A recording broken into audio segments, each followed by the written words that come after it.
JC Phil n'est pas un costard-cravate, mais ce rappeur, producteur, créateur de la marque Royal Wear étend son empire comme un François Pinault du street. Le rap, les sapes, les montres, mais aussi les energy drinks et les parfums. Une croissance bâtie à l'instinct, sans conseil d'administration à convaincre. Alors, il s'avère que tu as fait 10 millions d'euros. Ouais. Est-ce que c'est vrai ça? Ouais, c'est une réalité. Hein. Avec la marque Royal Wear, effectivement, on est monté jusqu'à 10 millions d'euros de chiffre d'affaires. Et voilà, donc l'aventure s'est arrêtée quelques temps après. Mais voilà, ça a été le chiffre qu'on a atteint. Et c'était une très belle aventure et ça reste la plus belle aventure de ma vie au jour d'aujourd'hui. Là, ça fait combien d'années? Parce que, genre, moi, il faut savoir que beaucoup de gens m'ont parlé de toi, les anciens, tout ça. Ils m'ont dit, mec, tu t'en rends pas compte, à l'époque, c'était ouf. Et ils m'ont dit, ouais, justement, que tu avais fait 10 millions d'euros. Et je te cache pas que moi, genre, ça m'inspire vraiment. Je te considère comme une légende. Pour moi, tu fais partie des légendes. J'apprécie. Parce que c'est fort aujourd'hui. Parce qu'on minimise beaucoup de choses aujourd'hui, tu vois. Quand tu regardes, par exemple, le marché des transferts, que ce soit dans le football ou dans le basket ou peu importe les sports, aujourd'hui, 10 millions d'euros, ça choque plus personne. D'accord. Mais moi, j'ai la notion de l'argent. J'investis tout seul. Tout vient de ma poche. Donc quand j'entends que un mec qui est parti de zéro et a fait 10 millions d'euros avec une marque de vêtements. Clairement. C'est vrai que quand je me repasse le film dans ma tête, dans ma chambre, j'avais des sacs poubelles avec mes fringues. Et puis de fil en aiguille, on est parti d'une petite chambre à 3 étages dans le 3e arrondissement de Paris. Et on sait que dans le 3e arrondissement de Paris, c'est pas là où ça coûte le moins cher. Donc on avait carrément un immeuble avec les logos Royal Wear sur les stores et tout. Et c'est vrai que c'était pas rien, effectivement. Quand tu le vis, ça te paraît naturel parce que tu vis ton truc. Mais quand tu prends un peu de recul, ouais, c'est pas rien, effectivement. C'est ouf parce que... Déjà, comment ça t'est arrivé l'idée de... Bah, tu sais, moi je suis un mec qui a découvert Michael Jackson et qui a kiffé cet artiste dans le sens où il venait pas juste pour chanter sa chanson, mais il venait avec un univers complet, c'est-à-dire un style ultime, c'est-à-dire un mec avec plus de style dans sa façon de saper, de bouger. Je crois pas qu'il y en existe un deuxième au jour d'aujourd'hui, réellement, tu vois. Même Chris Brown, tu penses qu'il n'arrive pas à l'égaler? Chris Brown s'est inspiré de Michael Jackson, tu vois. C'est vrai, mais en plus, Michael Jackson, il a un physique, tu vois, il est fin.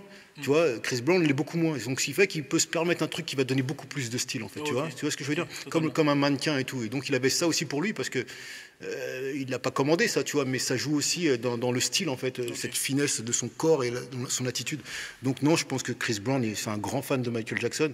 Donc, non, il l'a pas égalé. Il a fait des trucs incroyables, Chris Brown. Hein. Respect à lui, hein, ne serait-ce que son concert où, je crois que c'était au Grammy, hein, où le mec, il s'envole carrément, il fait sa performance littéralement, il vole. Ça, c'est de la folie, quoi. Donc voilà, un mec comme Michael Jackson m'a inspiré parce qu'effectivement, il venait pas juste se chanter une chanson, mais il venait avec un univers complet, avec un style incroyable. Et c'est vrai que voilà, moi ça m'a parlé, le fait de ramener ton univers, pas juste, tu vois, tu chantes ta chanson, mais tout ce que tu ressens en toi, tout ce que tu vois, ta vision. Et moi, effectivement, je suis quelqu'un qui a énormément d'idées. D'ailleurs, même parfois, ça me pose des problèmes dans le sens où, je sais pas, je regarde un truc à la télé, je vais voir un truc, ça me donne une idée, je vais voir un deuxième truc, ça me donne une idée. Et finalement, je vois pas ce qui se passe à la télé parce que mon cerveau, il part sur plein de trucs, tu vois. Donc, ouais, comme je suis un mec qui a beaucoup d'idées, il faut absolument que j'extériorise. Et pour le coup, effectivement, il a fallu que je crée mon univers. Et mon univers, il est passé par Royal Wear, la marque de fringues, l'image. Tu vois, c'est vrai que quand j'ai développé Royal Wear, j'ai aussi un œil. Ce qui fait que les pubs qu'on faisait, tu vois, je cherchais les artistes, on faisait une mise en scène, on faisait une photo, machin bidule. Les gens pensaient tous que c'était une marque américaine tellement c'était bien travaillé. Ouais, exactement.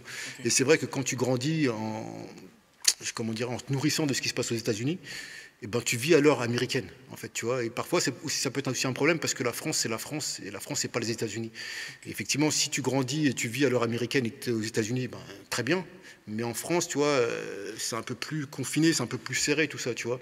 Donc, des grandes idées pour l'Amérique ne sont pas forcément valables pour la France aussi, tu vois. Des fois, tes idées sont trop grosses par rapport au pays dans lequel tu vis. Donc, ça a du bon, mais pas toujours aussi. Dans quel cas, il faut partir vivre aux États-Unis et vivre là où tu vois tes plus grands rêves, entre guillemets, tu vois. Et je me suis rendu compte qu'effectivement, rêver trop grand en France, c'était pas toujours une bonne chose, en fait. Mais comment tu peux dire ça aujourd'hui? Cette phrase, elle est ouf. Hein. Mais comment tu peux dire ça aujourd'hui alors que tu as rêvé grand justement pour pouvoir atteindre ce chiffre-là, tu vois, pour pouvoir atteindre ce niveau-là? Ouais, c'est vrai, mais après, effectivement, moi à ce moment-là, je considérais que le rêve français existe parce qu'effectivement, tu pars de rien, tu arrives à faire ça, tu vois. Mais ça restait pour moi effectivement un rêve raisonnable. Il y a des rêves qui vont beaucoup plus loin, mais en même temps, Et en même temps, c'est vrai ce que je dis, parce que quand tu vois des mecs comme Omar Sy qui partent aux États-Unis pour vraiment développer leur carrière, tu vois, et être dans un rêve immense, ou bien le mec qui s'appelle, comment il s'appelle, Zavata, qui a inventé, tu sais, l'espèce de machin sur lequel il se met, l'espèce d'aile volante, là, tu vois. Qui volait, ouais, qui C'est un partait truc à de fou. Dubaï. Exactement. C'est les Américains, l'armée américaine qui a repris, parce que la France, tu vois, n'était pas... Assez près Exactement, pour pouvoir exactement, développer exactement. un business comme ça. Et donc, ça arrive souvent, ce genre de cas, quoi, tu vois, où les Français, ils peuvent pas être à la hauteur de certains rêves, entre guillemets, tu vois. Donc, ouais, c'est réel, en fait. C'est réel, mais ça veut pas dire qu'il n'y a pas de place pour s'exprimer, et puis, effectivement, pour décoller ici, et puis enchaîner avec les États-Unis, tu vois. C'est ouf ce que tu dis. Commençons par le début de Royal Wear. Les débuts. Tu te souviens encore de l'époque quand tu étais dans ta chambre et que tu imaginais tout ça? Ouais, plus ou moins. t'attendais Ouais. Est-ce que je m'attendais à ce ça? Non, je m'attendais pas à ça. Mais c'est vrai que quand je fais quelque chose, j'y crois à fond, quoi. Donc, je au m'attends bout. pas forcément, effectivement, à un résultat précis, mais je m'attends en tout cas à côtoyer un minimum la réussite, tu vois, dans le parcours, quoi. Ouais. Et les premières étapes, tu te souviens encore de ça? Ouais. Lorsque tu lances la marque, lorsque tu la déposes, du coup. Ouais. J'espère que tu l'as déposée. Ouais, mais bon, il y a eu aussi des histoires compliquées dans tout ça aussi, hein, ça c'est sûr, en termes de... Mais ouais, en fait, à la base, Royal Production, c'était le nom de mon label musical, en fait, tu vois. Ok. Et c'était pas une marque de vêtements, c'était le nom de mon Donc tu label. avais déjà créé ton propre label. Ouais. Ça, c'est ouf déjà. Ouais. À l'époque, c'est pas commun ça. Ah non, c'est clair, ouais. Et puis on fabriquait nos vinyles, voilà, on pressait nos vinyles nous-mêmes, qu'on allait aussi bien que les fringues, à les mettre en dépôt-vente dans différents magasins. Donc, ouais, c'est... Moi, je suis commencé effectivement en créant ce nom qui était Royal Production, le nom de mon label musical, dans lequel effectivement je sortais mes propres disques, mes productions. Et puis un jour, je suis tombé sur un disque des Beastie Boys et il y avait écrit Grand Royal, tu vois. Et je trouvais que le mot Royal était génial, tu vois. Et je me suis dit, vas-y, ce mot-là, il me parle, quoi, tu vois. Donc j'ai pris ce mot-là pour faire ma marque Royal Wear. Et le logo du label, qui était le logo de Royal Wear, le logo du label, écrit Royal Production, mais c'était le même logo que Royal Wear. J'ai fini par l'imprimer sur des t-shirts et puis voilà, de fil en aiguille, un t-shirt, deux t-shirts et puis après je peux te raconter tout si tu souhaites, à part si tu veux me poser une question pour pas que moi je veux Yes. je veux justement comprendre tout comment c'est passé et comprendre vraiment en profondeur. Et tu sais ce qui est ouf pour que tu captes à quel point pour nous aujourd'hui c'est important avec les équipes et tout le monde note. Je sais pas si tu vois le truc. Tout le monde note et ça c'est ouf et ouais, je veux savoir le début parce que moi je suis 10 millions, je trouve ça ouf. Mais vraiment le chiffre, je trouve ça ouf. Et parce qu'en fait, on ne connaît pas beaucoup des personnes qui ont fait ce chiffre-là. On l'entend à la télé, on le voit à gauche, à droite, mais une personne qui vit en France qui a fait ce chiffre-là, je sais pas si tu en connais beaucoup toi aussi. Non, pas forcément, non, pas forcément. Tu non. vois Donc, c'est particulier. Ouais, c'est sûr. Après aussi, comment dirais-je, on avait, comme je te dis, des locaux qui coûtent cher aussi. Donc, tu vois, c'est pas comme si on se mettait non plus 10 millions dans la poche, faire tourner toute cette industrie aussi, quoi. Mais ouais, j'ai eu effectivement des périodes où j'ai eu des gros salaires de fou, quoi. Ça, c'est sûr. Ouais. On reviendra sur ça. Mais ouais, comme je te disais, donc du coup, premier t-shirt, voilà, comment tu vendais lorsque tu as créé ton premier t-shirt? Déjà, comment tu faisais? Tu avais acheté les machines pour presser? Non, pour commencer, effectivement, donc comme je te dis, effectivement, ce logo, le R couronné, donc le logo de Royal Production, le label, j'ai commencé, il y a un vinyle d'une nana qui s'appelle Ikomba, qui est une copine qui chantait en anglais, et sur le vinyle que j'ai produit pour elle, je me suis dit, tiens, le logo, je vais le mettre sur son t-shirt, tu vois, sur la pochette du disque. Donc sur la pochette du disque, on voit qu'elle a un t-shirt avec le R couronné, alors que la marque n'existait pas, tu vois. Mais je me dis, putain, ça fait bien quand même, tu vois. Et j'ai fini par me dire, vas-y, je vais essayer de produire un t-shirt. Donc j'ai acheté un t-shirt vierge, et puis j'ai printé le logo sur le t-shirt. Et je me suis dit, j'aimerais bien lancer une marque de fringues, mais franchement... je n'osais même pas le dire parce que pour moi c'était une prétention, surtout à l'époque. Hein. C'était d'une prétention et c'est qu'est-ce que tu vas faire une marque de fringues? Tu connais quoi toi à fabriquer des fringues, tu vois? Donc même le dire à quelqu'un, tiens j'ai envie de faire ça, je n'osais pas le dire parce que je trouvais que c'était trop le mec qui rêve, quoi. Tu vois ce que je veux dire? Donc je gardais mon envie pour moi et puis j'ai commencé effectivement à faire ce premier t-shirt. J'ai un pote qui avait, en l'occurrence ça c'était avant. J'ai un pote qui avait un ordinateur. Et et c'était rare. Hein, mais tu dis ça, mais maintenant on a tous un ordinateur. Ah ouais, mais, du coup, non. À ce moment-là, un Macintosh avec Photoshop Illustrator, c'était, je connaissais personne d'autre, tu vois. Et donc lui, il m'a dit, écoute, je lui ai dit, déjà lui, je lui ai dit, voilà, je voudrais un logo par rapport à Royal Wear, enfin Royal Production, mon label, je voudrais un logo avec un R couronné. Donc il m'a fait des propositions, machin, on a arrangé le truc ensemble et tout, et on est arrivé donc à ce logo définitif. T'as encore les images? Je crois que j'ai plus rien, j'ai tellement déménagé, frère, si tu savais, tout ce que j'ai égaré, jeté à la mer. Dommage. Parce que la vie d'artiste, c'est des hauts et des bas aussi, hein, il y a un vrai relief, parce qu'on peut toujours faire le beau devant la caméra, mais un artiste, c'est pas toujours évident, tu vois. Voilà. Donc, comment dirais-je, donc effectivement, on a fait ce logo, ensuite je l'ai printé, je me suis dit, je me rappelle, je me posais cette question, je me suis dit, est-ce que ça va plaire aux gens, ce R couronné qui peut faire un côté aussi chevalier, tu vois, t'as une couronne, machin, est-ce que ça va vraiment plaire? Après, j'ai regardé le truc, je fais, ça plaise ou pas, moi j'y crois et je kiffe, tu vois. Donc j'ai fait mon premier t-shirt, mon deuxième t-shirt, après j'ai fait 10 t-shirts, je suis parti à Châtelet-Léal avec mon sac, avec mes t-shirts, et il y avait des magasins qui vendaient quelques articles hip-hop. J'ai demandé, est-ce que ça vous dirait de faire un dépôt-vente, tu vois, tu prends mes t-shirts, je reviens une semaine après, ça s'est vendu, tant mieux, c'est pas vendu, je récupère mes trucs, tu vois. Le mec, il m'a dit, ok, vas-y, ben dépose-les. Le magasin, il existe encore? Non, il n'existe plus. La plupart des magasins de l'époque, là, ils sont quasiment plus là. Donc le mec, il a pris le truc, mais par contre, le mec, je pourrais toujours le retrouver un jour, s'il le faut. Et donc, il a pris, une semaine après, je passe, il me dit, ouais, franchement, ça s'est super bien vendu et tout, voilà ton oseille, tu peux m'en ramener davantage et tout. Tu te souviens de combien tu avais pris sur la marge, sur cette dépôt-vente? Bah, en général, tu dois prendre 2,5, quoi, tu vois, tu multiplies par 2,5, tu vois, okay. tu le vends à un prix et tu multiplies par 2,5. Et, okay. Voilà. Et comment dirais-je, donc à partir de ce moment-là, je suis revenu, ça se vendait, il m'a donné mes thunes, je reproduis. Mon pote qui m'avait aidé à faire le logo, il me dit je pourrais m'associer avec toi et tout. Je fais, pourquoi pas, tu vois. Par contre, et tout, il faut ramener une somme pour qu'on puisse mettre la même somme chacun et commencer l'aventure, tu vois. Donc il m'a fait OK. Donc lui, il est chaud aussi. C'est-à-dire lui, il est chaud parce qu'il a visionné le truc. Ouais, c'est pas faux. C'est pas faux. Surtout que lui, il n'est pas du hip-hop. Okay. Donc il a vraiment bien visionné le truc. Mais déjà, de base, d'avoir un Macintosh à l'époque, donc lui-même, il était déjà encore plus chaud. Ouais, bah lui, disons qu'il commençait à faire un peu le graphisme pour différentes maisons de disques, tu vois, pour essayer de faire des pochettes de disques, machin bidule. Donc il avait investi sur lui, il avait acheté tout le matos qu'il fallait. Ouais. Puis il était plus âgé, donc il avait déjà peut-être un peu plus le pied à l'étrier aussi. Et donc voilà, on s'associe, il s'appelle Stéphane, on s'est associés. Et puis voilà, de fil en aiguille, des ventes. Et puis j'ai un autre ami un jour qui me propose, enfin d'abord un autre ami qui me demande un jour, est-ce que je peux le conseiller pour comment faire une marque, tu vois. Et donc on se fait un rendez-vous. Lui, il y a mon pote Stéphane, il y a moi, et puis il y a cet ami qui s'appelle Fana, pour le coup, qui vient avec un autre ami à lui qui s'appelle Vénus. Donc il me demande des conseils. Ils veulent créer une marque qui s'appelle Viper. Je me rappelle, tu vois, étrangement, je me rappelle bien. Et donc je leur dis, ouais, c'est cool votre truc, mais pourquoi vous ne viendrez pas avec nous pour qu'on fasse un truc solide tous ensemble, tu vois. Moi, j'avais déjà effectivement quand même bien avancé, tu vois. Plutôt que vous donner des conseils sur un truc. Tu avais déjà atteint un certain chiffre d'affaires conséquent pour pouvoir payer tout le monde Non, pas à ce moment-là. À ce moment-là, effectivement, j'arrivais à générer de l'argent, en mettre de côté, produire, tu vois. Continuer à faire vivre le truc. Exactement, développement, quoi, tu vois. Et donc, je leur dis ça, et puis, par contre, je leur dis, bon, par contre, il faudra mettre aussi un billet comme on l'a fait avec Stéphane, tu vois. Bon, il y en a un qui dit, ok, moi, je veux bien suivre le truc, bon, je paye pas comme ça, mais je trouverai une façon de ramener de l'argent avec mes contacts, machin bidon. On fait OK, donc on part sur l'aventure. Donc là, on est trois à ce moment-là pour le coup. Donc Stéphane, Fana et moi.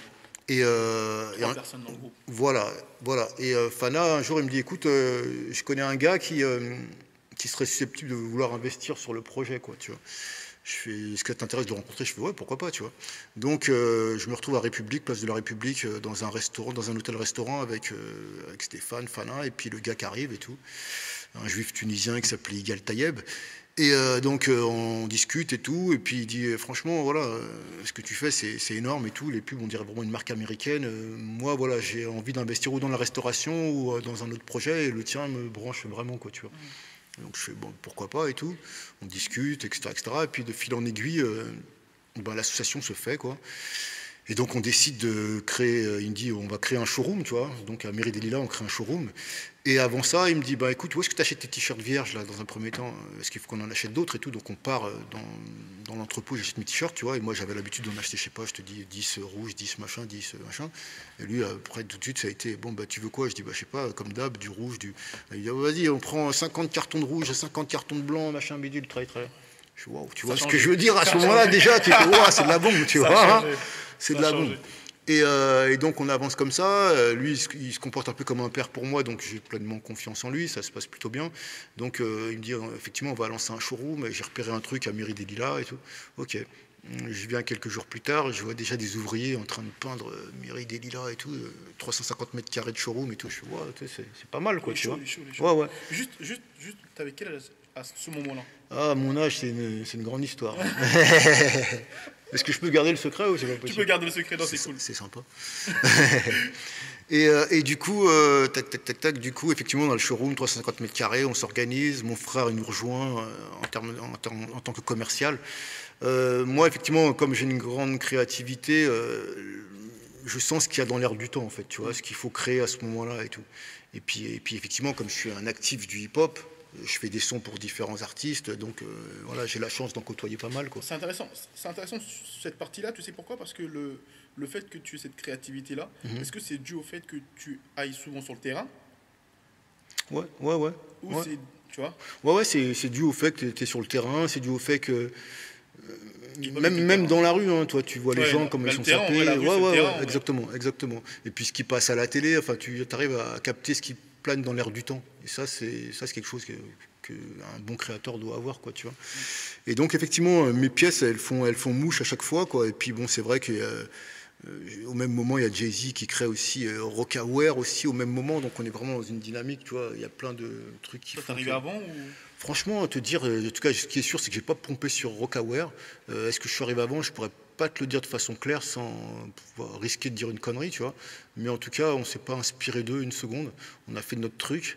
Et ouais, je peux pas te dire plus à ce niveau-là, hein. Je sais qu'il y avait WooWare qui était avant Royalware. WooWare, c'était la marque du Wu-Tang, tu vois. Okay, ouais, ça, c'est sûr, ils étaient là avant. Il y avait des marques comme Homecore aussi qui étaient là avant en France, tu vois. Par exemple, Homecore. Parce que moi, j'étais sponsorisé par Homecore à la base, tu vois. Et j'aimais beaucoup ce qu'ils faisaient. Donc, ce sont aussi des gens qui m'ont inspiré aussi, hein, tu vois. On peut pas dire le contraire, tu vois. Ce qu'ils faisaient, c'était beau, j'aimais beaucoup. Et ils m'ont inspiré. Donc on a développé la marque effectivement avec les personnes dont je te disais, Showroom. On a eu la chance de connaître pas mal de monde, si bien que très rapidement il y a Cool Chain qui s'est prêté au jeu pour faire une pub. Et c'est vrai que la pub qu'on a fait Cool Chain, où il est assis sur un espèce de fauteuil gonflable avec une lumière derrière qui fait que le fauteuil est l'impression qu'il est allumé, et le t-shirt avec la couronne et tout, et une attitude de ouf. Ce qu'il faut mentionner, c'est que Cool Chain à cette époque-là c'était big. Ouais, c'était NTM, tout ça, donc c'était big, tu vois. Ils n'avaient pas encore créé leur marque. Non, du tout. Et donc c'est pour ça d'ailleurs qu'ils pouvaient se permettre de pouvoir collaborer avec eux. Et pareil, il y a des Busta Flex, des Hall Quinry, des DC de la Peste. Tous ces artistes, parce que toi tu étais déjà artiste à cette époque-là, donc du coup tu avais déjà cette connexion là avec tous ces artistes, donc c'était beaucoup plus facile pour toi. Absolument. Carrément. Et puis la marque était réellement stylée, donc ces mecs-là avaient envie de porter la marque. Toi, il y avait un vrai phénomène autour de la marque, et puis ce qu'on créait, c'était vraiment beau. Et puis on cassait vraiment la baraque, donc les mecs, ça leur donnait aussi envie de collaborer avec nous. Donc ça s'est fait plutôt naturellement, et c'est vrai qu'on a eu la chance. Lady Lestie a cassé la baraque, Matthew Stone il pétait tout. Moi je sors mon single, en même temps j'ai ma marque, elle cartonne, et mon single il cartonne, c'est-à-dire j'étais number one dans les fringues comme number one dans la musique. C'était une grande folie, quoi. Tu vois. Ouais, je te jure. Et le pire, c'est que quand je sortais de mes 3 étages, donc j'avais un étage avec un studio d'enregistrement, un étage avec un magasin de 200 mètres carrés, c'était 200 mètres carrés par étage, et les bureaux au 3e étage. Quand je me rappelle même quand je sortais de mon bureau et que j'allais dans la rue, je voyais tellement de gens porter Royalware que je trouvais que c'était même pas esthétique. Tu te rends compte? C'était trop, quoi, tu vois ce que je veux dire? En gros, tu veux dire, c'était quel exemple je peux donner aujourd'hui avec un peu le même impact? Qui? C'est Uncut, tu veux dire? Uncut, à un moment, ils ont été très très présents, hein. Ça a été beaucoup plus bref que nous, mais c'est vrai faut pas le dire. C'est peut-être pas ça, je sais pas, j'ai pas tout compris. Moi, une marque qui a eu un peu le même impact que vous là, enfin par rapport à ma génération, je veux dire. J'essaye de voir parce que Suprême. Ouais, on peut dire ça, hein, parce que c'est vrai que c'était très lourd. C'est vrai, c'est vrai, je suis d'accord. L'exemple est meilleur. Ouais, Suprême, ouais. Ok. Donc du coup, voilà, tu t'en voyais tellement. Mais est-ce que quand les gens, enfin toi, quand tu voyais tes pièces dehors, est-ce que les gens savaient que c'était toi? Non, non. Et ça, c'est énorme. ouais, je souhaitais pas qu'il le sache, que je me dis, si t'aimes pas ma musique, t'aimeras pas mes fringues, tu vois. C'est comme ça que ça fonctionne dans un cerveau humain, tu vois. Donc, je souhaitais pas qu'il le sache. Et en plus, ce qui est encore mieux, c'est que les gens pensaient que c'était une marque américaine. En tout cas, beaucoup. Parce que certains écouteront ce truc-là et diront, ah ben non, moi, je pensais pas ça. Mais une grande partie des gens pensaient que c'était une marque américaine, quoi. Ok. Et c'est vrai qu'il y avait tout pour y croire, en fait. Et quand tu faisais des repas avec des amis, bon, ok, tu avais l'étiquette de l'artiste, du rappeur, Quand je fais quoi, tu m'as dit des repas Ouais, ouais. entre amis. Ouais. Ok, tu avais donc l'étiquette du rappeur, mais donc personne ne savait que c'était toi qui avais. Mes amis proches, si. C'est proche, ok. Ouais. Mais pas ceux qui venaient. La plupart du grand public, et encore aujourd'hui, il y a des gens qui ne le savent pas. Ok. Tu vois, et encore aujourd'hui, il y a des gens qui ne le savent pas. Comme il y a des gens qui ne savent pas que c'est moi qui ai fait le son That's My People pour le groupe NTM. Comme il y a des gens qui ne savent pas que j'ai fait le... Bah, après, il y en a qui ne connaissent pas aujourd'hui, mais comme des gens qui ne savent pas que j'ai fait la musique pour Lady Leslie, le son single, et puis d'autres trucs encore que j'ai même pas en tête, tu vois. Mais oui, j'ai... Bah, c'est pour ça qu'il y a aussi beaucoup de gens qui me disent « Ouais, mais t'es sous-estimé par rapport à tout ce que tu as fait. » Mais parce qu'il y a beaucoup de gens qui l'ignorent. Tu vois, rester discret, ça a du bon, pour ta tranquillité et autres, mais en même temps, après, tu es aussi sous-côté, tu vois. Est-ce que pour toi c'est une bonne chose d'être sous-côté du coup? Est-ce que c'est une bonne chose? Je pense qu'à un moment ou un autre dans ta vie, il faut que les choses reviennent à leur place, qu'on sache ce que tu as fait, tu vois, parce qu'il faut que tu écrives ton histoire et non pas ta légende. J'ai pas cette prétention. Intéressant. Ouais, non, c'est important quand même qu'au bout d'un moment, voilà, les gens sachent ce que tu fais, ne serait-ce que pour tes gosses, quoi, tu vois. Tu vois, mon père, tu vois, ton père, il a fait ça et tout, c'est cool, quoi, tu vois. Plutôt que, voilà, on sait même pas ce que tu as foutu, et alors tu as fait des trucs de ouf et personne ne le sait. Non, voilà, au bout d'un moment, il faut que les choses se sachent, quoi, c'est important. Ouais. Ok. Bon, revenons à la partie quand tu étais avec le gars de chez Homecore, Ouais. dans ton château. Ouais. Voilà, mais enfin, ça c'était juste, voilà. Voilà, il s'était passé ça ce jour-là, mais en dehors de ça, après, effectivement, l'aventure Royal War a continué, elle était incroyable dans le sens où on a eu l'occasion de faire. Un jour, j'ai fait une soirée à l'ambassade sur avenue Marceau, à côté de l'Arc de Triomphe. La soirée était incroyable, c'est-à-dire comme c'était une ambassade, il y avait des détecteurs de métaux pour rentrer, donc j'avais tout le service d'ordre qui était en costume Royal Wear, donc c'était complètement surréaliste. Ouais. Et tu avais des gens, des beaux quartiers, tu vois. Je me rappelle, il y avait Paul Lou Sulitzer qui était venu avec sa meuf, je sais pas, tu vois.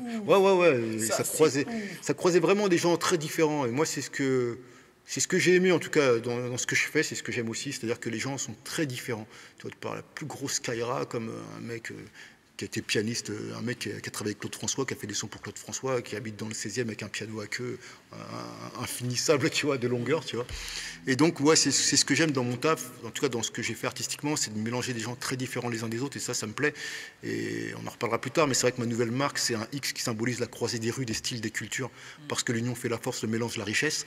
Et c'est vraiment ce logo de X qui symbolise effectivement cette croisée de culture, de genre, de machin, parce que le métissage de plein de choses, c'est ce qui fait aussi avancer les choses dans la vie, quoi. Ouais. Donc voilà, et pour te dire, cette soirée, effectivement, à l'ambassade, avenue Marceau, était surréaliste. C'était une soirée aussi parce qu'à ce moment-là, je lançais le parfum qui s'appelait le Royal Flavor. On avait décidé de lancer un parfum, alors que je savais pertinemment que lancer un parfum, c'est beaucoup d'investissement dans la communication. Tous les gens qui veulent lancer un parfum, en général, si c'est pas vraiment leur métier, ils n'y arrivent pas en fait, tu vois, ils n'arrivent pas à faire grand chose à ce niveau-là. Par contre, pourquoi l'idée du parfum? Parce qu'en même temps, tu sais, moi je suis un touche à tout. On m'a proposé ça et Royal Flavor, je trouvais ce nom-là. J'ai dit tiens, Royal Flavor, c'est cool. Donc c'était pas une volonté forcément de base, mais quand on m'a dit il y a moyen de faire ça et tout, ça t'intéresse et tout, je fais vas-y, pourquoi pas, l'aventure me plaît, quoi. L'aventure me plaît, tu vois, définir une fragrance, tu vois. Le flacon et autres. Donc on est parti là-dessus, on a fait le R avec une fine pellicule d'or. Le R, voilà, c'était une fine pellicule d'or sur la bouteille. Et mine de rien, on a eu un prix, parce qu'il y a un truc qui s'appelait les flacons d'or, Marionneau qui organisait ça. Et mine de rien, on a eu un prix, tu vois. D'ailleurs, c'est pareil, j'ai des archives, on a eu un prix vidéo, parce que je compte bien faire un film documentaire qui retrace mon parcours, pour le coup, parce que j'ai tellement de vidéos à l'époque, il n'y avait pas de téléphone portable. Ce qui fait que ce sont des images exceptionnelles, on va dire. Et du coup, voilà, on a eu un prix par Marionneau pour notre parfum et tout. Donc, ce qui était plutôt, même si on n'a pas fait des ventes de ouf, en tout cas, on était quand même bien parti pour faire quelque chose d'intéressant. Après, c'est nous plutôt qu'avons levé le pied là-dessus parce que les choses après se sont emballées d'un autre sens par rapport à la marque. Mais ouais, à ce moment-là où Marionneau nous a remis un prix, c'était cool. Voilà, il s'est passé plein de choses super cool dans ce parcours. Que te dire de plus, dans ma tour d'ivoire, on va dire, entre guillemets, dans cet immeuble Royal Wear, j'ai eu la visite de... Je me rappelle, un jour, j'ai un pote qui travaille avec Luc Besson qui m'appelle, qui me dit « T'es où là ?» Je vois, je suis au bureau et tout. Il me dit « Bah écoute, je vais passer avec Snoop Doggy Dogg. » Je suis « Ah ouais, tu sais, je dis à l'équipe, rangez tout et tout, il y a Snoop qui débarque, tu vois. » Et pour le coup, effectivement, donc, quelques temps après, ben, on voit Snoop qui arrive et tout. Et puis, il vient, je lui montre des fringues et tout, il kiffe, ouais, je prends ça, ce soir je fais un concert et tout, je fais, ouais, cool et tout. Tu parles anglais déjà? Plus ou moins, je me démerde comme je peux, tu vois. Ton anglais à ce moment-là? On se fait comprendre, tu vois. Ouais. Et puis, je lui dis, ouais, tu sais, j'ai un studio derrière et tout, je peux te faire écouter des sons. Il fait, ah, tu sais, j'ai pas trop le temps et tout, il me dit, tu vois. Je dis, ah, mais j'ai des sons, ils sont chauds, je lui dis, tu vois. Et puis après, il me suit, tu vois, je fais péter un premier son, et ça, c'est pareil, j'ai aussi les vidéos de ce truc-là. Donc, je fais péter le premier son et tout, je vois, il est comme ça, il bouge la tête. Après, tu sais, je zappe, je mets le deuxième son et tout. Je vois, il bouge encore plus la tête. Après, je vais pour zapper, il fait, non, attends, vas-y. Donc, hop, il commence, je vois, il mime des paroles et tout. Et puis il dit, vas-y, branche le micro maintenant. Tu sais, j'ai ma cabine de voix et tout, lourd et tout. Branche le micro maintenant et tout. Et puis il était entouré d'agents avec lui, manager, je sais pas qui, tu vois, une nana qui fait, non, c'est pas possible de l'enregistrer, machin, tu vois, genre des droits, machin. Et Snoop, il fait, non, je le fais, moi, je le fais et tout, tu vois. Donc il a posé un morceau qui s'appelle Royal Wear d'ailleurs, qui est vénère, hein, tu vois, que j'ai jamais sorti même, tu vois. Quelle histoire. Ah ouais, le hein. morceau, il est bon, de fou. Et donc Snoop il me fait ce morceau et tout, on fume des ouinges ensemble et tout, mon frère. Tu fumes des ouinges avec Snoop, le mec qui fumait des ouinges avec Tupac, tu vois, je veux dire ou quoi. Donc t'es heureux quoi, tu vois. Donc ça c'était cool. Qu'est-ce qui s'est passé d'autre à ce niveau-là? En plus Snoop, je me rappelle, c'est pareil, c'est aussi je l'ai en vidéo, il dit voilà, je te donne une graine, tu as juste à la planter, à l'arroser, ça poussera tout seul, tu vois. Et je me rappelle un jour, je rentre chez moi, je vois MTV Base et tout, ça s'appelait The Diary of Snoop, il faisait le tour du monde, de l'Europe, machin, faire des concerts. Et puis Snoop, je sais pas, je regarde ma télé, Snoop il fait ah ouais, j'étais chez un mec qui fait des fringues et tout. C'est-à-dire Snoop à la télé, il parle de moi. Je suis chez moi, mais je vois Snoop, il parle de moi, mais à la télé. Je dis ouais, j'étais chez un mec. Et puis en plus, comme il y avait un gars, lui, qui filmait, et ben, on voit mes studios et tout, mon studio et tout. Et donc voilà, il dit ouais, j'étais chez un mec et tout, machin. Il m'a filé des fringues et tout. Et je vois effectivement que Snoop parle de moi et qu'on voit les images de mes bureaux et de mon studio. Ça donne un vrai coup de boost, ça. Ouais, et puis c'était une bonne vibe, vraiment, une bonne vibe de fou, quoi. Parce que c'est vrai qu'au-delà du business, le mec a ressenti l'énergie, et même si le management disait, bah non, tu peux pas faire ça, le mec, ah, je le fais, tu vois. Et donc ça, c'était très cool. Donc on a vécu plein de choses vachement folle dans cette histoire Royal Wear, vraiment.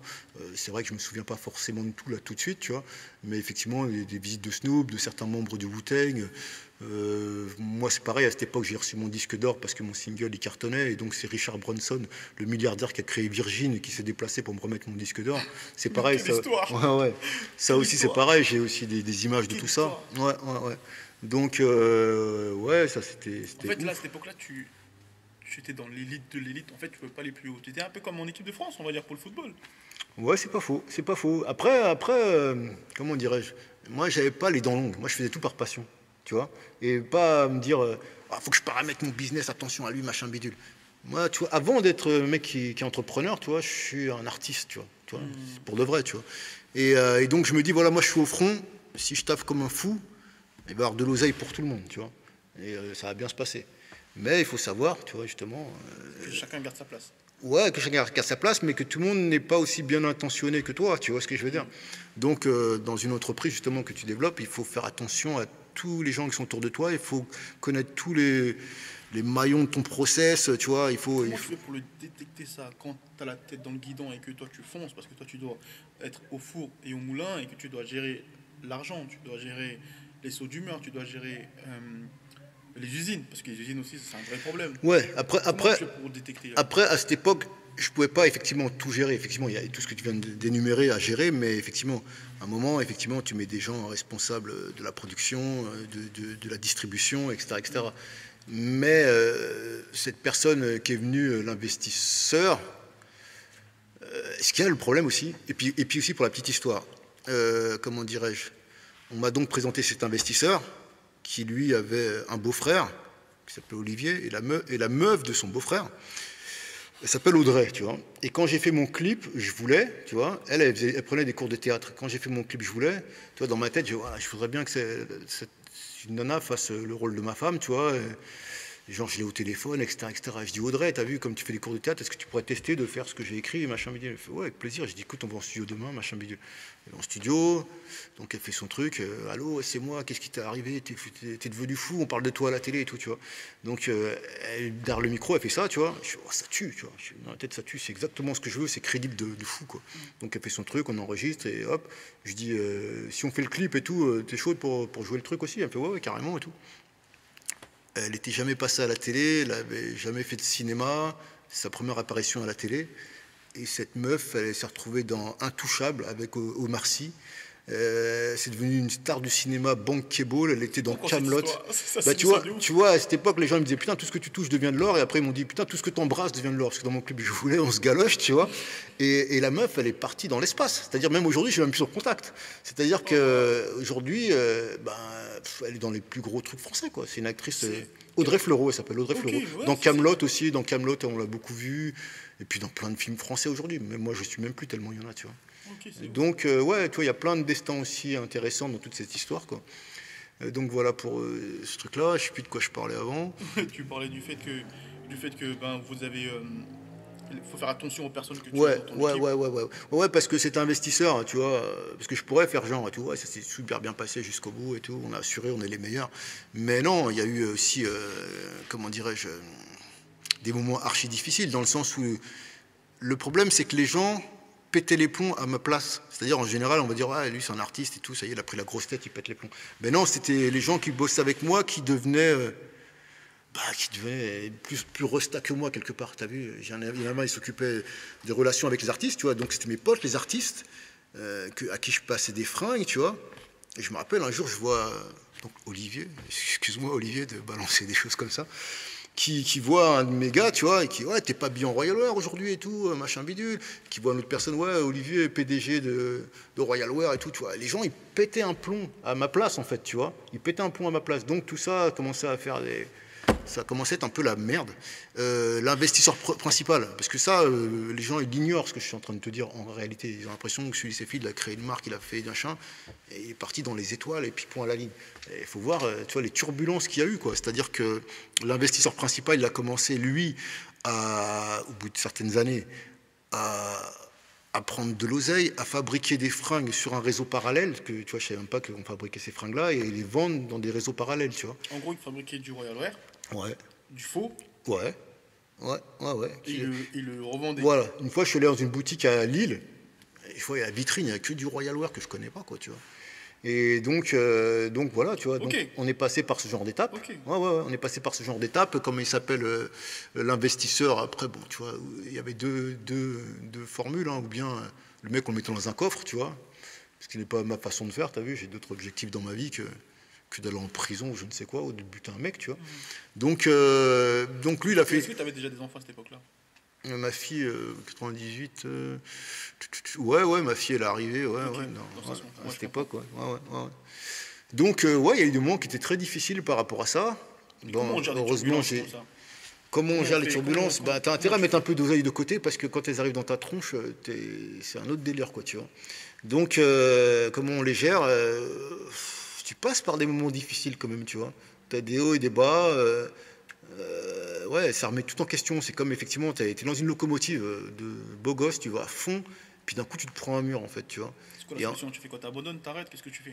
Là, en fait, on peut plus continuer, en fait, par rapport à la marque, pour plein de raisons. Après, ce sera peut-être aussi une deuxième invitation que tu me feras pour parler du côté obscur de tout ça, tu vois. C'est exactement ça. Et donc, du coup, tu es obligé, effectivement, tu te rends compte que... En plus, tu as tes partenaires qui te dit, l'investisseur principal, qui te dit, lui déjà, on a 3 étages. Hein. Lui, déjà, il disparaît. Moi, avec mon oseille, je continue à faire tourner les 3 étages. Subitement, tu as 2 étages. Tu n'en as plus 3. Après, tu en as 1. Après, il faut gérer tous les gens, les payer, les machins. Donc moi, j'ai payé les gens pas mal avec mon oseille pour tenir les murs, ce qu'on a fait pendant un bon bout de temps. Mais au bout d'un moment, tu peux plus, quoi, tu vois. Tu peux plus continuer comme ça, c'est pas une solution. Parce que c'est compliqué aussi à ce niveau-là. Donc au bout d'un moment, Royal Wear, l'autre il est parti en Espagne, parce que bon, aussi avant ça, en Espagne, on a commencé aussi à développer Royal Wear, ça se passait bien. Aux Antilles, je t'en parle même pas, il y en avait partout, c'était l'île Royal Wear, quoi. Et donc en Espagne, c'est pareil, un jour je vais le voir en Espagne, on a fait Parce que c'est pareil, on faisait des gros salons aussi bien au Wouznext qu'en Espagne, sur des gros salons sur lesquels tu viens, tu as des stands, tu fabriques comme une maison Royal Wear, tu vois, dans le stand, parce que c'était ambitieux, tu vois. Chaque année que tu faisais ton salon, tu faisais appel à une boîte tu faisais tes dessins, tu avais le grand mur comme ça, avec le gros logo, avec ma grosse tête dessus, enfin tout ce que tu veux, comme tu l'imagines. Et puis sur ce genre de salon, tu as plein d'acheteurs qui viennent du monde entier et qui te passent des commandes. Tiens, je voudrais tant de pièces, tant de pièces, tant de pièces, tant de pièces, tu vois. D'ailleurs, c'est vachement agréable les salons. Pour vous qui êtes là-dedans, c'est de la bombe atomique. Après, je sais pas avec le Covid comment tout ça va se passer dans un avenir, tu vois, mais c'est vrai que c'est grave intéressant. Ah ouais, c'était la fête, quoi. Et tac. Donc j'avais été le voir en Espagne, et en Espagne, effectivement, on commençait à développer. Putain, je vois les bureaux que le mec s'est pris, quoi, tu vois. Des bureaux de ouf. Il avait fait monter un canapé Chesterfield qui venait d'Angleterre d'une taille incroyable. La seule façon de rentrer le canapé, c'est de prendre une putain de grue pour faire rentrer le canapé dans le bordel, tu vois. Donc, il y a plein de trucs qui allaient pas trop, quoi, tu vois. Mais ça, du coup, au final, c'est la faute à qui? C'est de ma faute, parce que c'est toi le responsable si tu paramètres pas tout. Ouais, mais en même temps, c'est de ma faute, certes, mais c'est ce que je pense, c'est-à-dire si tu as une poule aux œufs d'or, est-ce que tu es assez con pour prendre un œuf et te dire ah, c'est bon, j'ai l'œuf, nique sa mère la poule? Pour moi, c'est un peu con, quoi, tu vois. Donc, alors certes, j'ai ma responsabilité parce que j'aurais dû avoir l'œil sur tout, mais à un moment, quand tu es artiste, tu peux pas non plus avoir l'œil sur tout parce que, tu vois, tu dois faire ce que tu as à faire aussi, quoi. C'est pas évident. Donc, effectivement, on a eu ce genre de turbulences, qui ont été, parce qu'effectivement, quand t'as ce mec-là qui, à un moment en Espagne, toi, après, tu es à Paris, il dit ah, je t'ai fait ton virement, machin, tu vas taper ton code et tout, et merde, il n'y a pas mon virement, tu vois. Tu reviens. Enfin bref, tu vois, donc ça fait effectivement des problèmes dans ta life, des dommages collatéraux aussi, parce que tu as vu, tu as aussi une famille, tu as des trucs à gérer, tu vois. Donc la vie d'artiste avec un grand A, quoi, tu vois. Et ça, moi, je le cache pas, tu vois, c'est ma vie. Et justement, si je dois donner un témoignage, une expérience aux jeunes qui sont intéressés par ça, tu vois, je tiens à ce qu'ils le sachent, en fait, tu vois, à être vigilant des partenaires, des gens qui vont s'entourer, d'avoir l'œil sur tout ce qui concerne leur business, c'est super important. Et de ne pas faire confiance. Enfin, il y a des limites à la confiance, en fait, tu vois. Donc ça, c'est important. Et voilà, quoi, tu vois. Après, moi, heureusement, j'ai mis de l'oseille de côté, machin, qui m'a permis de traverser toutes ces périodes en attendant, tu vois. Et puis à un moment, effectivement, tu te retrouves, t'as plus de projet comme c'était avant, quoi, tu vois.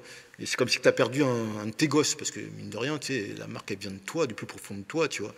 Et du coup, tu es un peu dépossédé aussi, parce qu'en même temps, quand tu la mets dans la société pour que, tu vois, ou bien, effectivement, ce que je vous conseille aussi, c'est de toujours garder votre propriété de marque, même si on vous demande de la mettre dans la... Par exemple, tu crées une marque, tu vois, il y a des investisseurs qui arrivent, ils disent, OK, on va développer ta marque, on met 1 million d'euros. Ils disent, mais par contre, il faut que tu mettes la marque dans la société qui va détenir, donc... une licence d'exploitation, exactement, une licence d'exploitation. Donc, il faut que tu mettes ta marque dedans, donc ça appartient à la société. Ça t'appartient plus à toi directement, toi tu étais lié avec la société, mais ça appartient à la société. À partir du moment où tu fais ça, ta marque ne t'appartient plus en fait. Et par rapport au pourcentage, est-ce qu'il y a un truc de pourcentage? Par exemple, si cette société-là détient, mettons 50% et que toi tu détiens 49%, en fait il faut faire l'inverse au final, pour que ça t'appartienne toujours.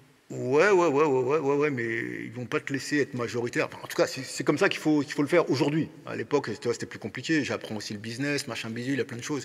Mais bon, et au-delà de ça, les mecs, sont des vrais tordus. Ce sont des vrais tordus, en fait. Tu vois ce que je veux dire? En fait, ce sont des vrais tordus qui n'ont rien à foutre, effectivement, de la loi aussi. Tu vois, en réalité, tu vois. Les mecs sont des vrais tordus qui n'ont rien à foutre de la loi et qui agissent comme des oufs, en fait. Même le mec a mis comme je te disais, son frère qui s'appelait Olivier, qui était, je suis désolé s'il écoute ça parce qu'il sera un peu deg, parce que c'est pas une mauvaise personne, sauf qu'il s'est fait prendre dans une spirale de merde. Et puis aussi, il a pété les plombs avec trop de succès, tu vois. Et donc lui, il était gérant de la boîte. Il était gérant de la boîte, donc il s'appelle Olivier, le mec qui était le mec d'Audrey Fleurot. Et donc Igal Tayeb, qui était l'investisseur principal, et ben lui, comme son beau-frère était gérant, c'est comme si ton frère est gérant et toi tu vas à un endroit et tu fais un chèque de fils de pute, tu vois ce que je veux dire, et c'est ton frère qui est responsable de ça alors qu'il n'y a pas l'oseille. Tu vois, donc il a carrément fait prendre des risques à son beau-frère de folie, quoi, tu vois, je veux dire, le mec sans foi ni loi vraiment, quoi, tu vois. Donc ça aussi, ça fait partie de l'aventure Royal Wear. Donc des trucs merveilleux, tu vois, merveilleux comme l'inauguration qu'on a fait du magasin, c'est pareil, ça aussi j'ai des vidéos incroyables, genre dans les 200 mètres carrés, inauguration du magasin, on offrait le t-shirt du jour avec les neveux de Michael Jackson qui viennent, avec des gens, à l'époque c'était quelque chose, avec des gens comme Billy Crawford, comme Eric Ramsey, comme je t'en passe et des meilleurs, tu vois. Voilà, un événement de malade, tu vois. Et effectivement, à ce moment-là, j'étais un peu le roi du monde. Pas dans ma tête, mais réellement, tu vois. C'est-à-dire que c'était ouf, quoi. C'est-à-dire ce magasin, c'était ouf. C'était ouf. Et moi, quand j'ai quitté ces 3 étages, tu vois, j'ai enlevé tous les stores rouges avec le logo blanc. J'aurais jamais dû faire ça. Parce que, encore aujourd'hui, ça serait un témoignage de ce qu'on a fait. Parce que tu sais, des stores comme ça coûte une blinde. Et les mecs qui reprennent l'immeuble derrière, ils les laissent. Tu vois ce que je veux dire? Ils vont pas dire on les enlève. Et ça aurait été un témoignage. Exactement. Si tu passes au 8 rue aux ours, je sais plus, c'était le 8, je me rappelle même plus, c'est bien. Il y a encore 1 ou 2 stores, tu vois, qui témoignent de cette aventure. Mais j'aurais dû tout laisser parce que ça serait un témoignage sur Paname à vie, en fait, tu vois. En tout cas, tout le temps que ça aurait duré. Mais c'est vrai que ces stores, ça bouge pas en général. Donc voilà pour la petite histoire. Et c'est vrai, quand on a fait cette inauguration, c'était juste incroyable. On avait des Smart aux couleurs Royal Wear, des Smart DK. Ouais, c'était un truc de fou. C'était vraiment un truc de fou. Et puis bon, tu sais, tout ce qui monte très haut finit par redescendre. Mais ouais, c'était. Ça, tu le savais du coup. À ce moment-là, tu savais que tout ce qui est voué à monter est voué à redescendre. Donc du coup, comment tu as vécu cette descente? Tu étais choqué, parce que moi, je comprends pas si tu savais que le fait que ça redescende, ça redescende et que tu sois choqué. Non, je ne visualisais pas comme ça, que ça allait redescendre comme ça, parce que je connais ma créativité et à partir du moment, si je suis bien entouré, ça peut monter encore plus haut que le cosmos, tu vois ce que je veux dire. Mais à partir du moment où tu n'es pas bien entouré et que tu n'as pas l'œil sur tout, ben ouais, tu te casses la gueule. Donc je n'étais pas en train de me dire, ouais, ça va redescendre, non. Pour moi, il n'y a pas de raison que ça redescende, parce que la créativité, elle est là, il y avait ce qu'il fallait. Mais ouais, j'étais pas assez... Et puis mon frère qui était directeur commercial, tu vois, il disait putain, on fait des ventes de fou. Mon frère, il va s'en mettre plein les poches. De fou, quoi. Il disait mais je comprends pas, tout ce qu'on a vendu, il est où l'oseille là à ce moment-là, tu vois. Donc ça aussi, ça existait, quoi, tu vois. Donc tu pouvais croire des choses et pas te rendre compte de ce qui se passait réellement, parce que tu étais au front en train de te battre comme un soldat, quoi.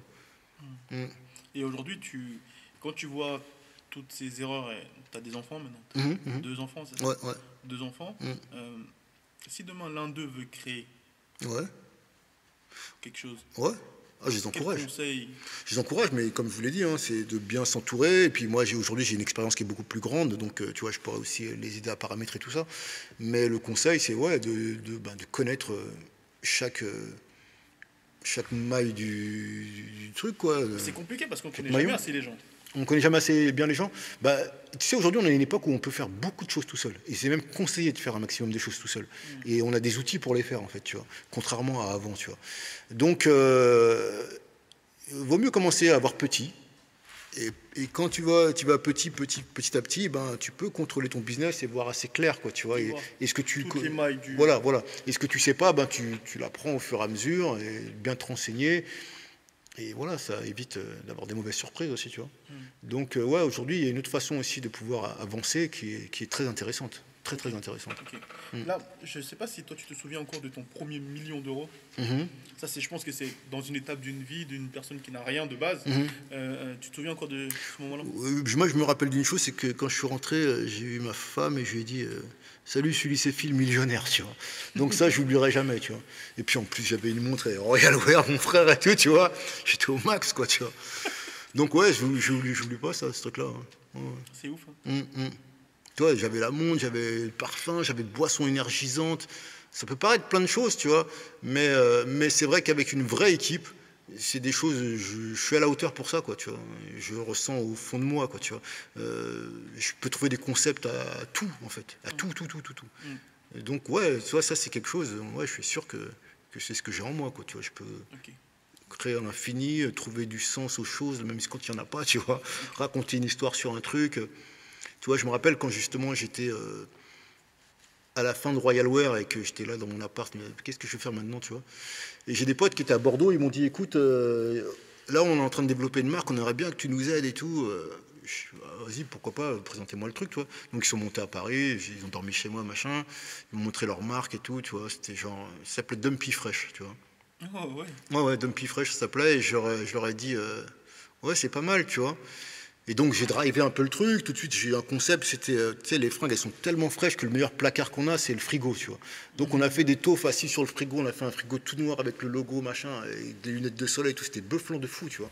Et genre le frigo il souffle, t'as de la fumée qui sort et tout, tu découvres les peu ça, tu vois. Donc je te dis, je trouve des concepts qui sont attractifs à chaque fois sur des bails, quoi. Je pourrais être dans une agence de com aussi, tu vois. Ouais, et là-dessus, Mais en vrai, t'es une ouais, agence de com. c'est pas faux, c'est Ouais. pas faux. Ouais. Donc, c'est. Du coup, qu'est-ce qui te reste de toute cette aventure Royal Wear? Qu'est-ce Au qui me final. reste? Un grand savoir-faire, une vraie aventure de vie, parce que tu sais, si tu vas au cinéma et que tu regardes un film où c'est comme ça, où c'est plat, tu fais, oh, putain, c'est bien, mais voilà quoi. Tu regardes un film, c'est comme ça. C'est un peu comme les profils de films, alors je sais pas, Rocky 3, vous avez connu tout ça? Parce que vous êtes jeune, je sais même Ouais, pas, si, tu vois. si. Donc, ça, c'est Enfin, les. pas oui. Ok. Mais en tout cas, les films où effectivement il y a un vrai relief, où le mec il est en haut, après il est en bas, après il se tape, il remonte, et machin, et bidule. Et ça aussi, voilà, ça montre que dans la vie, tu sais, même quand tu es en bas, tu tapes et tu crois, tu remontes, quoi, tu vois. Et que même dans la pire des situations, il peut y avoir de la lumière, tu vois. Il peut y avoir de la lumière. T'es sûr de ça? Ouais, j'en suis sûr. Je te dis pas que c'est valable pour tout être sur Terre. Il y en a, ils vont avoir une galère, et ce sera la galère, et ça sera fini là, tu vois. Parce que la vie, elle est comme ça. Mais pour un grand nombre, tu peux. Pour un grand nombre, tu peux. Mais ça, alors ça c'est fort. Mais tu peux parce que au fond de toi, tu gardes toujours cette énergie et le fait de toujours y croire, ou alors parce que si tu es pessimiste, Ouais. est-ce que ça change?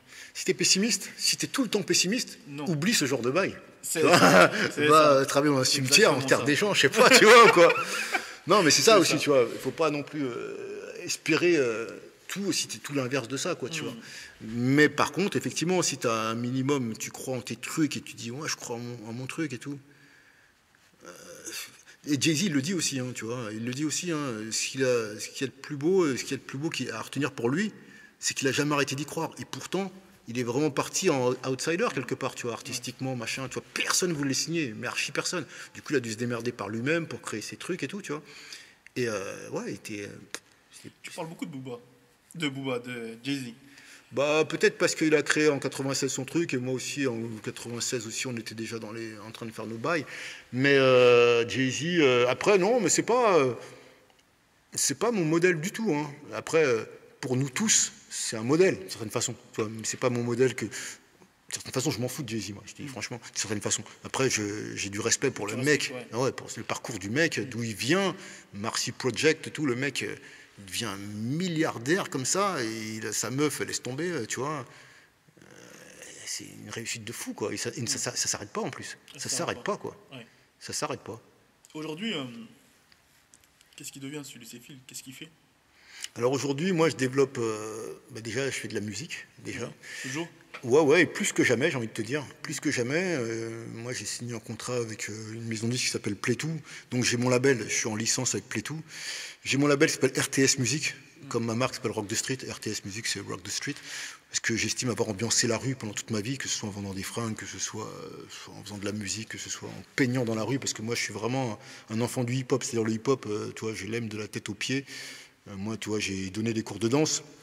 Justement, pour continuer par rapport à mon parcours, quand j'étais plus jeune, tu vois, je peux sans me vanter de dire que je dansais pas mal. Et ce qui fait que j'ai eu des gars à qui j'ai appris des pas de danse et autres, dont un mec qui s'appelle Bruce Ikanji. Donc Bruce Ikanji, c'est lui qui fait le juste debout, tu vois, à Bercy et partout dans le monde entier, on va dire. Tant qu'il n'y a pas de Covid. Et lui, c'est un petit gars, donc quelque part, tu vois, j'ai aussi cette fierté d'avoir appris à danser à ce mec-là qui aujourd'hui est un monstre, qui a ouvert une école de danse juste debout school, là. Entre autres, j'ai pas mal on va dire entre guillemets d'enfants. Par exemple, un mec qui s'appelle Omax, qui lui aujourd'hui a une agence de communication. Omax, ouais. Je connais bien. Ouais, bah Omax, j'avais recruté pour faire de la com chez Royal Wear, alors que à l'époque il avait son magazine et qu'il a graffé avec, tu vois, il avait fait un petit magazine, il a graffé. Je trouvais que ce petit gars était débrouillard. Ouais. Il fait un magazine en noir et blanc et il se demandait comment je peux agrafer. Puisque la graffeuse elle est trop petite, comment je peux agrafer la reliure du truc, tu vois. Je me rappelle toujours de ce truc-là. Puis après, il avait trouvé la graffeuse qui était faite pour ça, quoi.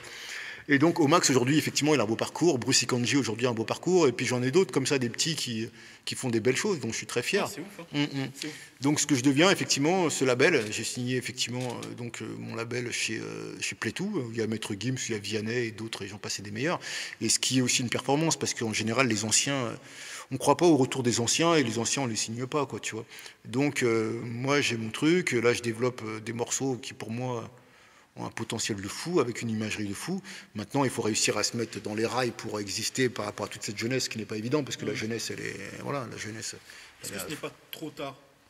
Bah, je sais pas si c'est trop tard ou pas, mais ce qui est important pour moi, c'est de me faire plaisir et de sortir des morceaux qui sont lourds. C'est important de dire ça. Pour moi, il n'est jamais trop tard pour faire ce qu'on aime, en fait. Et pour moi, il n'est jamais trop tard pour faire ce qu'on aime. Et en l'occurrence, moi, j'aime bien aussi relever des défis où on se dit ouais, mais c'est impossible de faire ça. Ben, moi, j'aime bien faire ce qu'on considère impossible, en fait. Moi, j'aime bien faire ça, quoi. Et dans ma vie, je l'ai fait quelques fois, mine de rien. Donc, j'ai encore envie de le faire. Peut-être que j'y arriverai pas, mais c'est pas grave. Je préfère mourir au combat que pas me battre, tu vois, et rester sur une chaise, tu vois. Je préfère mourir au combat. Et donc, ouais. Donc, et puis, ce que je fais actuellement, ça me fait kiffer de fou, en fait. Ça me fait kiffer de fou. Là, dernièrement, enfin, mon prochain single, on a fait un morceau de fou avec Joey Star, et le morceau. Parce que moi, je suis un mec qui vit avec son temps, je suis contemporain. Je ne peux pas faire des morceaux old school, tu vois, je ne peux pas faire ça, tu vois, ça m'insupporte. Et de la même façon, quand je te parlais de Michael Jackson, quand je jouais avec Michael Jackson, il n'a pas évolué, c'est-à-dire il aurait fait des morceaux avec Pharrell, tu vois, il a évolué un peu avec, je ne sais plus comment il s'appelle, le mec qui faisait du Jack Swing, mais bon. Il aurait fait des morceaux avec Pharrell, des morceaux avec des rappeurs, machin, tu vois, se mettre à l'heure du temps, entre guillemets, j'aurais kiffé. Et moi, je ne veux pas me reprocher, moi, ce que je reprochais à Jackson, tu vois. Donc moi, voilà, tu vois, par exemple, on a un feat avec Joey Star sur le prochain morceau, qui pour moi est un morceau énorme, vraiment. Vous en jugerez par vous-même. Et c'est vrai que voilà, le morceau il sonne 2021, c'est pas 2022, tu vois, le truc est une grosse efficacité. Et est-ce que c'est pas trop tard? Peut-être c'est trop tard pour certaines personnes, mais pour moi c'est cool tant que je m'épanouis artistiquement. Je fais des fringues de ouf, j'ai créé des fringues électroluminescentes, c'est-à-dire que tu vois, j'ai pris une casquette, dans la visière de la casquette, j'ai mis de la lumière, ce qui fait que tu mets la casquette, ça t'éclaire le visage, ça fait très futuriste, tu vois. De la même façon, j'ai pris un sac à main, comme un frigo, quand tu ouvres ton sac à main, ben, tu as la lumière qui s'allume, tu vois. Donc c'est bien pour les nains, ils sont en club, tu vois, ils voient un bordel, ils ouvrent leur cuisse comme ça, et voilà la lumière. Donc trop tard de quoi? Je crée des trucs qui n'existent même pas, donc je peux rebondir sur ce truc-là qui me donne de la visibilité pour faire péter la musique, tu vois. Donc il est jamais trop tard en fait, tu vois. Après effectivement il y a des codes, on se dit bon ben à un certain âge tu peux plus rapper machin, ouais mais pourquoi à un certain âge un jazzman peut encore faire du jazz quoi. Donc tu sais quoi, à un moment où je dirais tu sais quoi j'ai plus envie, j'arrêterai tu vois, mais tant que j'ai envie et ouais, tant que je suis là derrière ton micro à raconter mes trucs, tu vois. J'aime bien ton énergie. C'est cool. C'est lourd et ça apporte beaucoup d'espoir en vrai dans ce que tu racontes. Bah, il en faut, hein. Il en faut grave. Après, comme tout le monde, tu as des moments où l'espoir, il n'y en a plus trop, tu vois. Mais voilà, bah, je te dis, tu vois, à ce moment-là, quand il n'y a plus d'espoir, quand tu ne ressens plus rien, comment tu le gères? Ouais, tu vois ce truc. Eh ben, demain sera différent. Oh, demain sera différent, tu vois. Et véritablement, demain est différent. Donc, fais ce qu'il faut pour que demain soit différent, en fait. Certes, tu n'as plus d'espoir, mais tu vas faire quoi? Tu vas te suicider, tu vas te pendre, tu vas faire quoi? Tu vas attendre. Tu as des enfants, tu vas faire quoi? Tu vois ce que je veux dire? Et puis il faut prendre conscience d'une chose, c'est que la vie, c'est un jeu, en fait. Ce monde-là, c'est un jeu. Donc, à partir du moment où tu nais, tu es obligé de jouer. Donc joue au mieux. Et quand tu fais une partie de jeu de société, ben, à un moment tu perds, tu vois, ben, il faut rejouer, tu vois. Et c'est tout, quoi. T'as pas d'autre choix, en fait. T'as pas d'autre choix. Donc, à un moment, il n'y a plus de soleil et le soleil va revenir. Joue. La vie, c'est un jeu. C'est une grande foutaise de ouf. Même si parfois, ça te met des coups dans la gueule et tu te dis, ah, mais là, c'est pas drôle et tout. C'est de la merde. En vérité, tu vois, c'est beau, c'est magnifique. Mais en même temps, c'est un jeu, c'est de la merde, c'est n'importe quoi. En plus, on est dans une société qui est complètement débile. Tu vois, on est une société qui est complètement débile. Donc, t'as pas d'autre chose à faire que de jouer, en fait. Et voilà, c'est ça qu'il faut se dire. Parce que c'est vrai, souvent, tu vois, ça n'a rien à voir ce que je veux dire, mais t'imagines deux jeux de société. Un jeu de société dans lequel les règles sont les suivantes. Les gens qui vont jouer, on va tous s'aider à gagner de l'argent. S'il y en a un qui est en galère, on va l'aider, machin bidule. Ça, c'est les règles du jeu. S'il y en a un, voilà. Et puis t'as un autre jeu, c'est voilà, chacun pour sa gueule. S'il y en a un qui galère, et ben tant pis pour sa gueule, il ira dormir dans la rue, on s'en bat les couilles tant qu'on s'en sort nous. C'est son problème. Et ben nous, les humains, on a dit, écoute, on prend ce jeu là. On prend le deuxième jeu. Je te jure. Donc c'est de la merde tout ça, tu vois. Donc joue au mieux que tu peux parce que ce n'est qu'un jeu en fait. Et même si c'est un jeu qui va être douloureux parce que c'est le jeu de la vie, et le jeu de la vie, il blague pas, tu vois. Il y a des trucs, il y a des gens qui dorment dans la rue, crois-moi, tu vois, c'est dur, tu vois. Et ben, T'as connu ça, toi? Non, never. Des doigts, c'est clair. Ouais, mais c'est à la portée de tout le monde, tu vois, c'est à la portée de tout le monde. On est tous à deux doigts de ça, en fait. Tu vois ce que je veux dire? On peut tous devenir très riches, on peut tous se retrouver dans la rue, tu vois.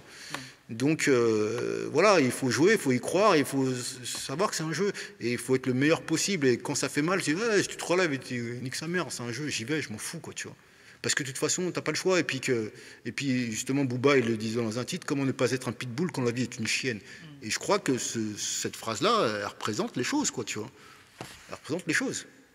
Tape-toi à mort, tu t'en fous, tu t'es blessé, tu te relèves, tu repars et tout. Lâche rien. Lâche rien. Tu sais, ce qui est ouf, c'est qu'il y a beaucoup de personnes qui peuvent se dire ok, Sully, il a fait 10 millions d'euros, aujourd'hui, on ne sait pas qu'est-ce qui lui reste. Il me reste suffisamment pour être heureux, pour être bien dans mes baskets, tu vois, et pour avoir encore envie de faire des choses. Donc, ces gens qui disent, ok, on ne sait pas ce qui lui reste, mais qu'est-ce qu'on en a foutu de ce qui me reste? Tu vois ce que je veux dire? Dans l'absolu, tu vois. Il me reste de l'énergie, il me reste des étoiles dans les yeux, il me reste le même rêve que quand j'étais jeune, tu vois. C'est suffisamment d'argent pour être bien et pour vivre toujours en faisant de l'art. Donc, pour moi, c'est la liberté. C'est la liberté, plutôt que d'être dans une usine à porter des cartons, machin bidule. Et je crache pas sur les gens qui portent des cartons, j'en ai porté quand j'étais plus jeune, tu vois ce que je veux dire, travail d'été, machin bidule, pour partir en vacances et tout. Mais voilà quoi, tu vois, mais moi il me reste ma liberté, avant tout, moi ma liberté c'est ce qui compte le plus pour moi, tu vois. Ma liberté en fait, tu vois. Ah, c'est lourd, c'est lourd. Je ressens encore de l'énergie. J'espère bien, frère. Je ressens encore ton énergie, c'est lourd. Je vois, t'es un peu comme un boxeur, un peu. Ça me fait penser un peu à. Ouais, c'est ça, un boxeur, ouais. Peut-être. Dans l'image, tu vois. T'es un peu un boxeur. Et aujourd'hui, c'est vrai que moi, comme je te disais tout à l'heure, hors antenne, je te disais, moi, j'ai grandi en Côte d'Ivoire. Et donc, je voyais au Royal Wear. Enfin, on le voyait, mais à la télé. Donc, du coup, les anciens de chez moi, ça les a matrixés de fou malade. Surtout que nous, on était en retard sur tout. Pour donner un exemple, quand il y avait une finale de Ligue des Champions, nous, on l'avait 2 semaines après. Donc, que tu captes comment nous, on était en retard. Donc, du coup, ouais, au Royal Wear, c'était pour les grands de chez moi, c'était un truc de ouf. Et tu vois, là, moi, j'attendais d'abord d'appeler mes oncles en Côte d'Ivoire pour leur dire j'ai fait un truc avec toi. Parce que je me suis dit peut-être que ça va pas se faire, tu vois. Donc j'attends que ça se fasse. Et je vais leur dire que putain, j'ai fait un truc avec lui, les gars. C'est cool. Tu vois, pour qu'ils captent. Et je sais même pas si tu savais qu'en Afrique. Non, pas à ce point-là, mais ça fait plaisir de l'entendre dire en tout cas. Je sais pas clairement. s'ils achetaient du fake ou pas, mais. Peu importe. Non, parce qu'à ce moment-là, justement, il n'y avait pas le fake encore à ce moment-là. Le moment où tu parles, je vois très bien la période de laquelle il s'agit. Après, pour revenir sur ce que tu me disais, effectivement, qu'est-ce qui me reste? Une fois de plus, plein d'idées, et puis encore plein de choses à faire, et puis je m'éclate, quoi. Et je m'éclate, franchement, je m'éclate. Et puis c'est vrai qu'il y a beaucoup de gens de ma génération qui ont disparu. Moi, je suis encore là, derrière le micro, à faire des trucs, rapper avec Joe Star, qui peut-être représente rien pour les gens de cette génération. Mais pour Owen, tu peux dire directement pour Owen. mais bon, en même temps, Joe Star, aujourd'hui, c'est quoi? C'est dans le 93, il va y avoir une place qui va s'appeler la place Suprême NTM, un film, une série sur NTM, une chaîne de télé peut-être aussi, tu vois. Donc ça reste une personne de ouf, tu vois, et on a fait un morceau qui est vraiment dingue. Donc tout ça, c'est la satisfaction. Moi, je kick, tu vois, j'ai voulu entendre des morceaux, savoir ce que je suis capable de faire en 2021 ou en 2020 même, tu vois. Quand tu viens ta premier single était en 2001, tu vois. Tu sais au fond de toi que tu es capable à fond, quoi. Aujourd'hui, je sais, puisque j'ai enregistré maintenant mes morceaux, tu vois. Et rien que tout ça, c'est de la satisfaction de ouf, quoi. Voilà, après, ce qui reste, c'est un artiste qui est toujours présent et qui a commencé dans le streetwear en France, qui a marqué le streetwear en France, qui a creusé les sillons pour les jeunesses à venir, la jeunesse à venir et tout, quoi. Donc, tout va bien, quoi. Ouais, Qu'est-ce que...